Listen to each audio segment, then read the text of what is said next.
Coming home in the evening, each day much on my mind, fast. Hi there, peace unto you. My name is Rashida Ali and welcome to Rashida TV, a place to be to gain practical tools on how to create tranquility in your heart. Now welcome to another episode of Rashida TV, and in today's video we will be talking about criticism, the types of criticism, the parties involved, and also sometimes why criticism is not taken as a positive thing and the ways that we can improve being a critic. So let's get started. What is criticism? According to the Oxford Dictionary, criticism is the expression of disapproval of someone or something on the basis of perceived faults or mistakes. There are two types of criticism. We have the constructive criticism and we have the perceived criticism. Now, what is the constructive criticism? This is when you're trying to improve someone's abilities, or you're trying to tell someone how to improve themselves. Maybe they're doing something and they're not doing it the right way. So the second one is projected criticism. So this is when you try and criticize someone due to your emotions or due to your feelings. Maybe you've got a negative feeling about someone or something they're doing, and this way you come out as criticizing them in a very negative manner. And this is the type of criticism that we want to try and avoid. Obviously, before criticism can take place, we've got two parties involved. So we've got the critic and we've got the receiver. So first of all, we will be looking at the receiver. Now, sometimes it's quite difficult for some people to receive criticism. And obviously, this can be due to different reasons. So we'll be looking at some of the reasons why some people don't accept criticism positively. So number one will be trust. Now, sometimes when you don't really trust the person who is giving the criticism, you might feel very reluctant to accept it. So because you might think, well, what they're saying, it's not true about you, and maybe you might feel like they have negative feelings towards you. So it might be difficult for you to accept. Now, the second reason may be because you're very familiar with that person. So we might notice that sometimes when people who we're very familiar with, maybe like in a relationship with like our families or spouse or our very close friends, sometimes when they criticize us for some things, we might feel a bit wary to accept it just because we're so close to them and we probably think they will add their emotions to it. So we might think, well, I'm not going to accept what they're saying. Number three will be sometimes some of us might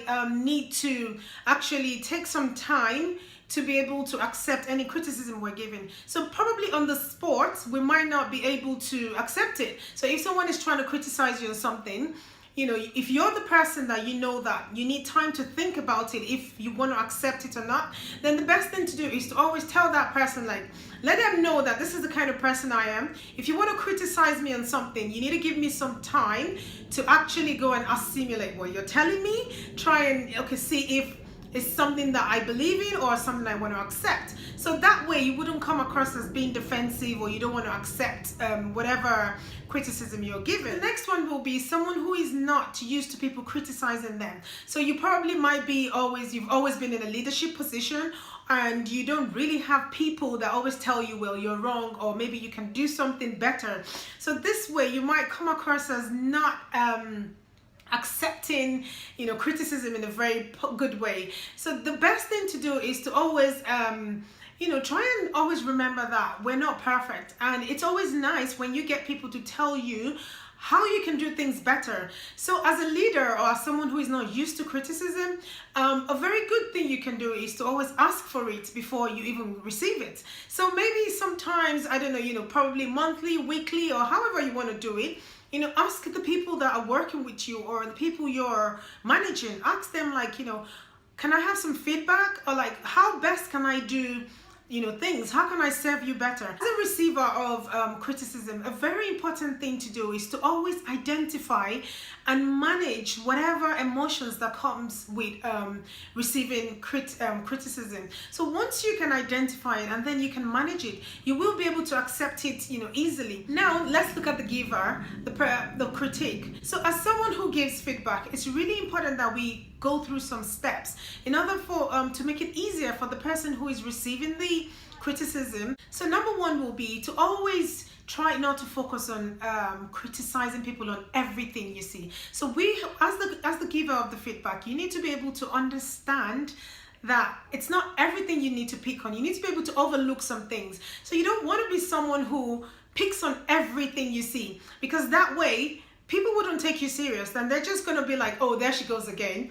Oh, everything I do, she always picks on it. So you want to make sure that you only pick on things that are important. So number 2 will be, whenever you're giving a critique, always try to make it a feedback. And a very good thing is to always give a sandwich feedback. So when I say sandwich feedback, it means that, it's like a 3-layer thing. So the first one will be, whatever you're doing, try and focus on their positives. Let them know that, they're really trying on what they're doing things really well. And then you go to the next stage of telling them where they can improve, like the things they can do to improve, things they can do better. And then finally, you can also end it with good things they're doing and things they're using to progress. And also, when you're giving a feedback, it's always very important that you try to focus on the exact thing that you want them to do. So give them examples of how you think they can improve. Don't just make it very vague. So number 3 will be, don't focus on their negatives only. Try and look at their positives. Try and encourage them. When people are doing things, encourage them. Focus on the positives so that you drum the positives into them. Let it be part of them. Because when you do that, then they try to always remember the positives and they want to work on that. So the next one will be, try and take your emotions away from when you're criticizing someone. So emotions like jealousy, anger, or you're trying to, or you don't like people's behavior. So you want to make sure that you are not telling people things to do with your emotions, because if you do that, this is going to affect the feedback you're giving. And if you know you cannot do this, then it's best to just tell someone else to do it. Don't go ahead with doing it. The next one will be, when you give people feedback, always try to let them know that you care about them. Always remind them that you're doing this because you love them and you want the best for them. So this way, they always remember that, okay, this person is correcting me because they care about me. So this is all I've got for you today, and I hope this has helped. Now it's your turn. I would love to hear from you. I'd love to know, what have you benefited from today's video? Please leave a comment below. Did you like this video? Well, don't forget to subscribe to my channel, and please share with your friends and families. Remember, having tranquility in your heart is the key ingredient to having a successful and a happy life. Thank you so much for watching, and God willing, I'll catch you on the next episode of Rashida TV. Coming home in the